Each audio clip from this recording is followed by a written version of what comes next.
ایک ایسی حیران کن داستان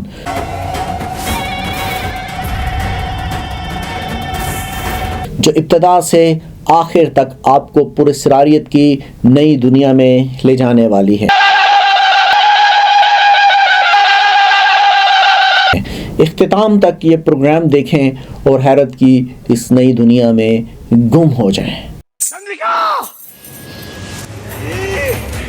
کیا آپ تیار ہیں؟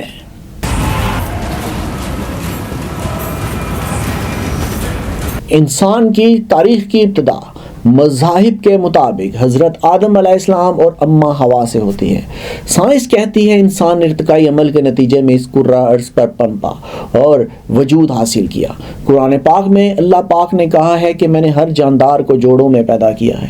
پھر ہمیں معلوم ہوتا ہے کہ ہمارے معاشرے میں کچھ انسان ایسے ہیں جن کا جوڑا نہیں ہے۔ یہ کون ہیں؟ ان کی تاریخ کیا ہے؟ یہ پیدا تو انسان سے ہوتے ہیں لیکن یہ بنا جوڑا کیوں ہیں؟ قرآن ان کے حوالے سے خاموش کیوں ہے؟ کیوں نبی کریم صلی اللہ علیہ وسلم کے پورے دور میں ان کے ساتھ کسی ہجڑے کی ملاقات یا اس کا ذکر کیوں نہیں ہے؟ کیا اس دور میں کوئی خواجہ سرا موجود نہیں تھا؟ ہجڑوں کی تاریخ کیا ہے؟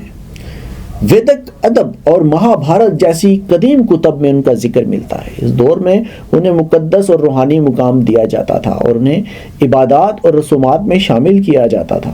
عام طور پر مصر میں قبطی پادری مخنث بننے کا عمل سر انجام دیتے تھے، لیکن عربوں میں سے بھی ایک گروہ ایسا کیا کرتا تھا جو کہ شمبا کہلاتا تھا۔ نوجوان لڑکوں کو جنہیں اغوا کر کے یا جنگوں میں شکار کیا جاتا تھا بغیر بے ہوش کیے ایک ناقابل بیان غیر انسانی اور خوفناک آپریشن کے ذریعے مخنث بنایا جاتا تھا۔ اس عمل میں عام طور پر 60% لڑکے ہلاک ہو جاتے تھے۔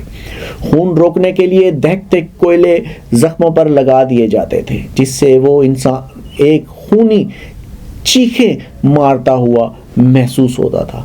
اس ظالمانہ اور وحشیانہ فعل کے بدلے ایسا کرنے والوں کو اثر و رسوخ، عیاشی، ریشمی خیلتیں، جانور، ہیرے جواہرات عطا کیے جاتے تھے جو ان کی دولت میں اضافہ کیا کرتے تھے۔ حیرت انگیز طور پر یہ خواجہ سرا غلامی کے باوجود عرب معاشرے میں ممتاز اور اعلیٰ مقام کے حامل ہوا کرتے تھے۔ ہندوستان کی تاریخ میں ہجڑوں کا ذکر ہندوؤں کی مقدس کتابوں مہا بھارت اور رامائن دونوں میں ملتا ہے۔ مہا بھارت میں پانڈو شرط ہار کر 12 سال کی جلاوطنی اور 13ویں سال کی روپوشی اختیار کرتے ہیں۔ ارجن روپوشی کے لیے ہجڑے کے بھیس میں بادشاہ کے محل میں خواتین کی چاکری کا ارادہ کرتا ہے۔ یوں ایک مقدس مذہبی ہستی کا ہجڑے کا روپ دھارنا ان کے قابل قبول اور خود ان کی نظر میں قابل احترام ہونے کی تصدیق کرتا ہے۔ رامائن میں بن باس سے واپسی پر رام کے عبادت میں مشغول ہجڑوں کو دعا دینے کا ذکر ملتا ہے۔ مرد کا ہجڑا بننا ہندوستانی معاشرے میں کوئی انوکھی بات اس لیے دکھائی نہیں دیتی کیونکہ ہندوؤں کے بعض دیوتا آدھے مرد اور آدھی عورت یا جنس بدل کر مرد سے عورت یا عورت سے مرد ہو سکتے ہیں۔ شمالی ہندوستان کے ہجڑے روایتی طور پر بہوچر دیوی کے پجاری ہوتے ہیں۔ بہوچر چرن ذات سے تعلق رکھنے والی ایک خوبصورت لڑکی تھی۔ لوگوں کا عقیدہ تھا کہ اگر کوئی کسی چرن کو مارے یا کوئی چرن کسی کے غلبے سے بچنے کے لیے خود کو مار لے اس پر نحوست اور تباہی آ جاتی ہے۔ بہوچر ایک قافلے کے ساتھ گجرات کے جنگل سے گزر رہی تھی کہ قافلے پر ڈاکوؤں نے حملہ کر دیا۔ بہوچر نے بچنے کی کوئی راہ نہ پا کر خنجر سے اپنے پستان کاٹ لیے اور اپنی دوشیزگی کے عوض ڈاکوؤں کو پیش کر دیے۔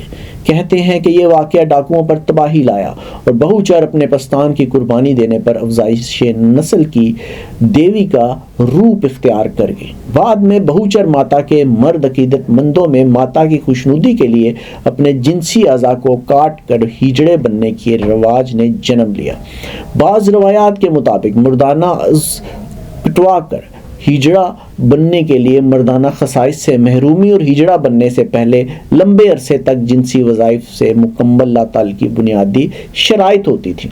بہوچر دیوی سے تعلق کی وجہ سے افزائش نسل کے حوالے سے ہجڑوں کی دعا اور بددعا کو پر اثر سمجھا جاتا تھا۔ شادیوں، بچوں کی پیدائش وغیرہ پر ہجڑوں کا آنا اور دعا دینا عام زندگی کا ایک حصہ تھا۔ لوگ ہجڑے کی بددعا سے ڈرتے تھے اور بعض اوقات اگر ہجڑے سختی سے بھی کسی چیز کا تقاضا کرتے تو لوگ بددعا کے ڈر سے اسے پورا کرتے تھے۔ روایتی ہندوستانی معاشرہ اور اونچ نیچ کے باوجود اپنے تمام ارکان کی خوراک اور دوسری بنیادی مادی ضروریات پوری کرنے کی استعداد رکھتا تھا۔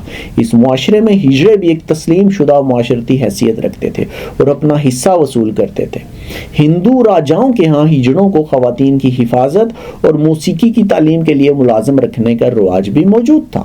مغل دور میں خواجہ سراؤں کی حیثیت اور زیادہ مضبوط ہوئی، انہیں شاہی دربار میں خاص عہدے دیے جاتے تھے اور وہ بادشاہوں اور نوابوں کے قریب سمجھے جاتے تھے۔ خواجہ سراؤں کو محل کی حفاظت، خزانے کی نگرانی اور اہم معاملات میں مشورہ دینے کے لیے مقرر کیا جاتا تھا۔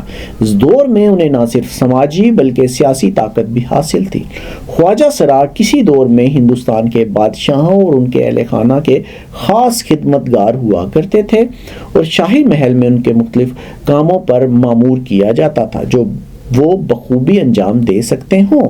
ہندوستان میں مسلمانوں کے دور زوال میں چند ایسے بادشاہوں کا ذکر بھی ملتا ہے جو نسوانی رجحان کے حامل تھے اور بسا اوقات دربار میں زنانہ لباس اور زیور پہن کر بھی آ جاتا ہے اور خواتین کی بجائے مردوں سے صنفی تعلقات رکھنے کو ترجیح دیا کرتے تھے۔ خواجہ سراؤں کو محل میں مکمل آزادی حاصل ہوتی۔ یونانی اور مسلمان بادشاہوں نے اپنے محلات میں خواتین کی دیکھ بھال اور حفاظتی غرض سے خواجہ سراؤں کی فورس تشکیل دے رکھی تھی۔ اسی غرض کے لیے انہیں بڑی تعداد میں خواجہ سراؤں کی ضرورت ہوتی۔ اسلام میں چونکہ کسی کو خواجہ سرا بنانے کی ممانعت کے اس کے حل کے لیے بردہ فروشوں نے افریقہ، وسط ایشیا اور یورپ کے غیر مسلم ممالک کے بردہ فروشوں سے تعلقات قائم کر لیے۔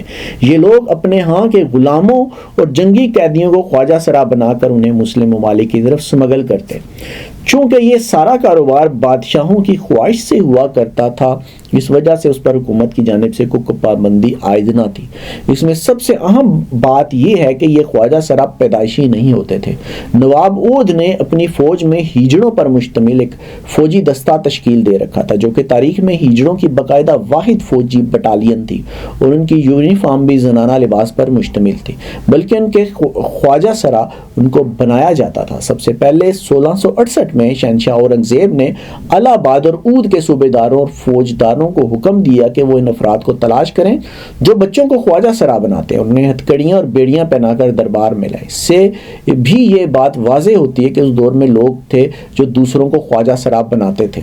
اب معاشروں میں غلاموں کا سب سے مہنگا طبقہ زبردستی خواجہ سرا بنائے گئے خواجہ سراؤں کا تھا، جو کہ یورپ، دارفور، حبشہ، کاردوفان اور دیگر افریقی اقوام سے تعلق رکھنے والے افراد پر مشتمل تھا۔ غیر متوقع طور پر انہیں خواتین کی نسبت زیادہ مراعات حاصل ہوا کرتی تھی کیونکہ یہ وہ جنسی کام نہیں کر سکتے تھے جو خواتین کر سکتی تھیں۔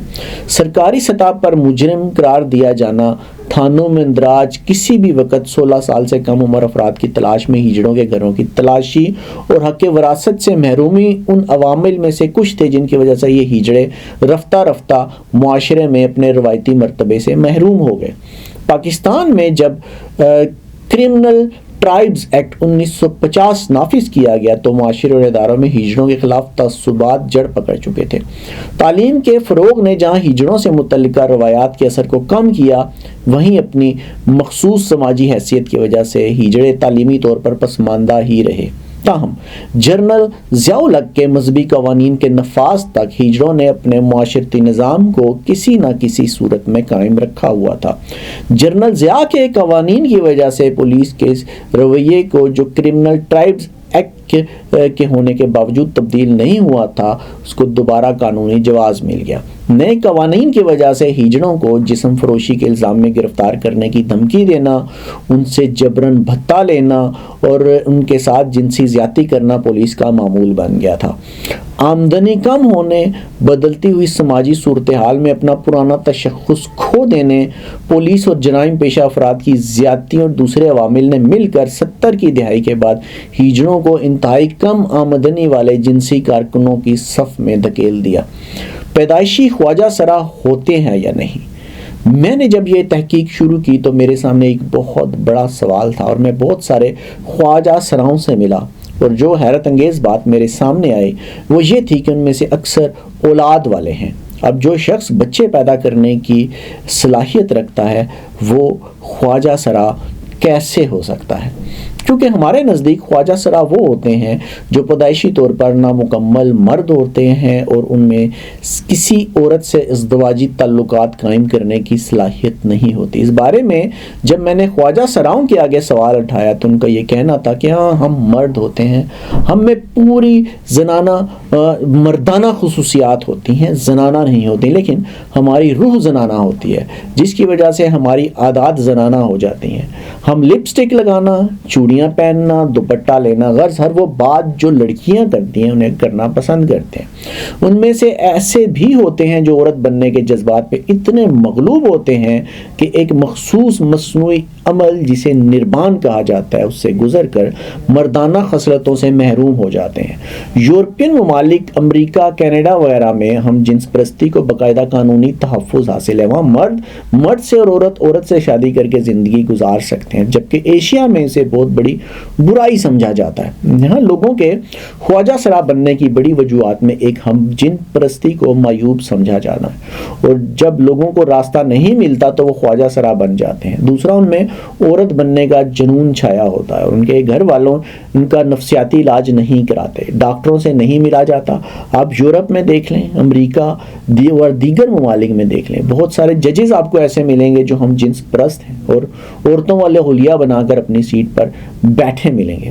کیا وہ خواجہ سرا ہیں یا ہم جنس پرست؟ خواجہ سرا اگر مکمل مرد نہیں ہوتے تو ان کی اولاد کیسے ہو جاتے؟ اس حوالے سے میں نے جب ڈاکٹروں سے رائے لی تو ان کے مطابق ماں کے پیٹ میں ابتدائی پرورش کے دوران فطری طور پر کچھ ہارمون ادھر ادھر ہو جاتے ہیں۔